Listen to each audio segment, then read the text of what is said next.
In the universe of literature, some names shine like shooting stars, and one of those bright stars is C.S. Lewis. He is not only an outstanding writer, but also a profound philosopher. His life is like a legend and a profound journey of faith. In 1898, in Belfast, Northern Ireland, the birth of a child was accompanied by the fragility of life. C.S. Lewis's early years were filled with pain and loss, and the early death of his mother left a deep shadow in his heart.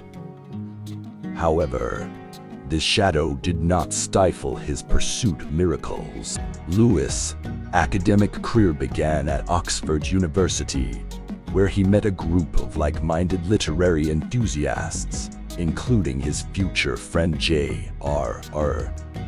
Tolkien. They chatted freely in the Palace of Literature, exploring the mysteries of fantasy and faith.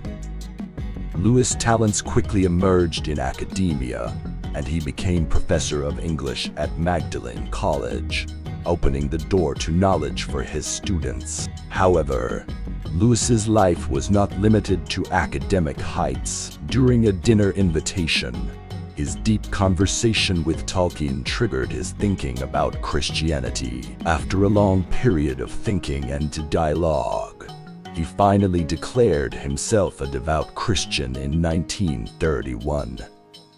This journey of faith profoundly influenced his literary creation and inspired his in-depth insights into faith and human nature. Lewis's works are full of profound thoughts on faith and human nature.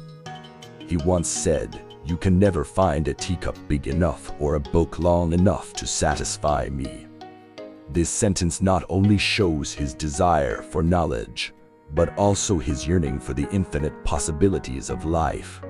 In his novels, we see the pursuit of miracles, the exploration of good and evil, and the profound insight into the complexity of human nature.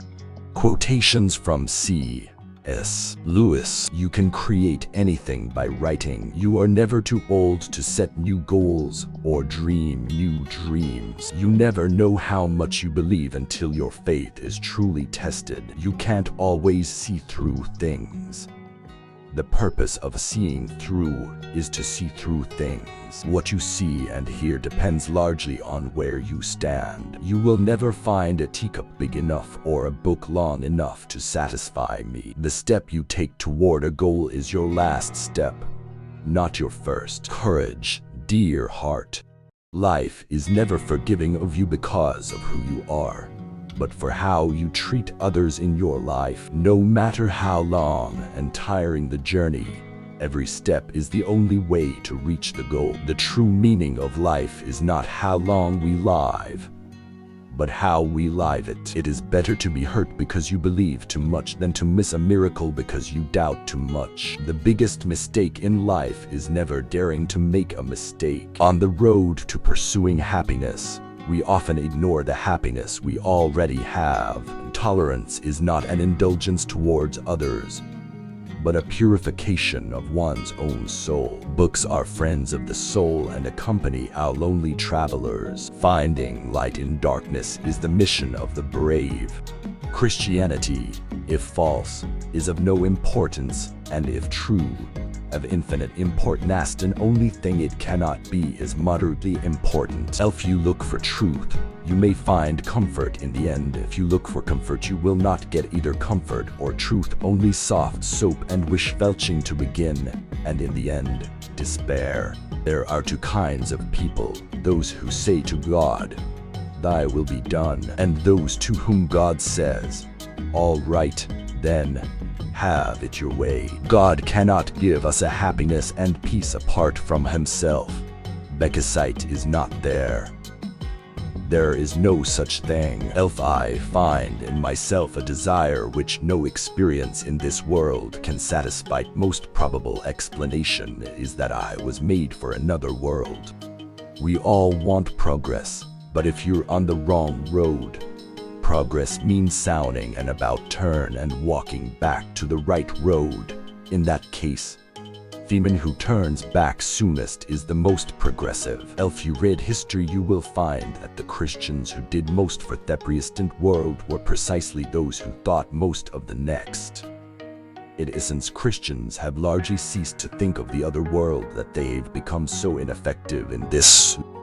When Christ died, he died for you individually just as much as if you deemed the only man in the world. The safest road to hell is the gradual one, the gentle slope, soft and ruttive, without sudden turnings, without milestones, without signposts. A man can no more diminish God's glory by refusing to worship him than a lunatic can put out the sun by scribbling the word darkness on the walls of his cell. Some people feel guilty about their anxieties and regard them as a defect of faith, but they are afflictions, not sins.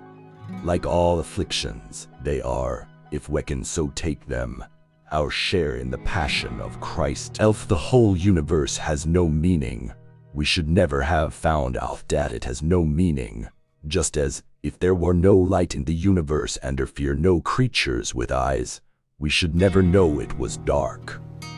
Dark will be without meaning. Has this world been so kind to you that you should leave with regret? There are better things ahead than any we leave behind. Lewis's literary creations include almost all literary forms, from novels to essays to theological works. The Chronicles of Narrates series is one of his most outstanding works. It not only brings fantasy adventures to readers, but is also a fable containing profound philosophy.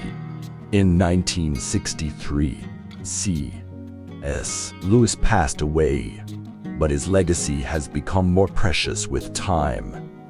His works have influenced generations of readers and inspired countless people to think about faith and literature. His words are spoken, his thoughts explored, and his quest for wonder continues to shine in the hearts of readers. In Lewis's world, miracles never just exist in fairy tales. They run through the depths of every soul. His life is a journey of faith, and his works are a door to miracles. As he once said, the step towards a goal is your last step, not your first. We are also on our own journey of miracles. Just like C.S. Lewis's writings, the story never ends, and we are also standing at a new beginning. Let us walk into the fantasy door of words, feel the glory of faith, follow Lewis's footsteps, and open our own miracle travel.